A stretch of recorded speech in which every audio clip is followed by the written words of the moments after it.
ആത്മീയനാഥനാം ഭഗവാന്റെ രൂപത്തെ കാണുന്നവരൊക്കെ ഭാഗ്യമുള്ളൂരത്രേ.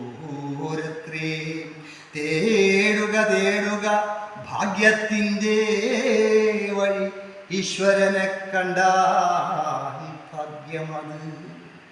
ഈശ്വര അന്വേഷിയാണ് മനുഷ്യൻ എന്ന് പറഞ്ഞാൽ സത്യാന്വേഷിയാണെന്ന്. സത്യം എവിടെയാ? കോടാനുകോടി ജന്മങ്ങളായി സത്യമേ നിന്നെ തിരയുന്ന മനുഷ്യൻ. പക്ഷെ ഇവിടെ ആത്മബോധത്തിൽ ചോദിക്കുന്നു, ദൈവത്തെ കണ്ടവരുണ്ടോ? തന്നിൽ താൻ കാണുന്നുണ്ടോ? തന്നിൽ കാണാത്ത ദൈവം ഇവിടെ സ്ഥിതി ചെയ്യുന്നു.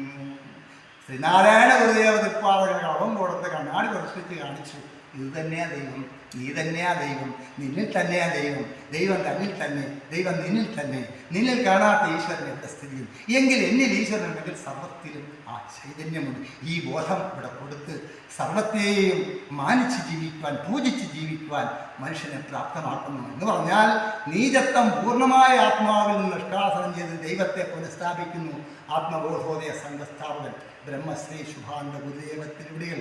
അതുകൊണ്ടാണ് ഞാൻ ആമുഖത്തിൽ 2 ഭഗവാന്റെ ശ്ലോകം ചൊല്ലി നിങ്ങൾ ശ്രദ്ധിച്ച് കാണുമെന്ന് തോന്നുന്നു. സമ്പൂർണ്ണ ജ്ഞാനരൂപം സകല ജനമനോദ്ധാര കർമ്മസ്വരൂപം സർവേശോത്കൃഷ്ടരൂപം പരമഗുരുവരം പരമാനന്ദരൂപം സംസാരസാരരൂപം സഹൃദയ ഹൃദയ ധ്യാന ജ്ഞാനസ്വരൂപം സമ്പൂർണ്ണാനന്ദരൂപം മമ മനസ്സി ഭജേ ശ്രീ ശുഭാനന്ദപാദം. യുഗാന്തകാലസ്യ വിശിഷ്ടമന്ത്രം ബഹുക്ഷണീക്ഷിതിയിൽ ദിവ്യമന്ത്രം സമസ്ത ദുഃഖസ്യ ശാന്തിമന്ത്രം വിശ്വം ഭജാമി ശ്രീ ശുഭാനന്ദപാദം. കാരണം പിഴകൾ പോക്കി വഴി ഒരുപ്പാൻ ഇനി ഒരുവൻ മേലിൽ വരുവാനില്ല. ഇത് കലിയുഗമാണ്. കലിയുഗത്തിൽ ഭഗവാന്റെ സമ്പൂർണ്ണ അവതാരമുണ്ടെന്നറിയുക. കലിയുഗത്തിൽ ഖഡ്ഗി അവതരിക്കുമെന്ന് കേട്ടിട്ടുണ്ടല്ലോ. ഭഗവാന്റെ 10ാമത്തെ അവതാരം ഖഡ്ഗാവതാരമാണ്.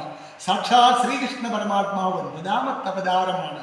ദ്വാപരയുഗത്തിൽ ജന്മമെടുത്ത് കർമ്മമെടുത്ത് ദ്വാരക ആഴിയിലാണ്ട് ഭഗവാൻ ശ്രീകൃഷ്ണ പരമാത്മാവിൻ്റെ കർമ്മവും ധർമ്മവും യുഗവും അവസാനിച്ചു.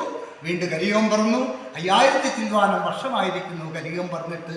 ഈ കലിയുഗത്തിൽ നിങ്ങൾ കേട്ടില്ലേ ഭഗവത്ഗീതയിൽ, യഥാ യഥാ ഹി ധർമ്മസ്യ ഗ്ലാനിർഭവതി ഭാരതാം അഭ്യുത്ഥാനമധർമ്മസ്യ തദാജ്ഞാനം സൃജാമ്യഹം പരിത്രാണായ സാധൂനാ വിനാശായ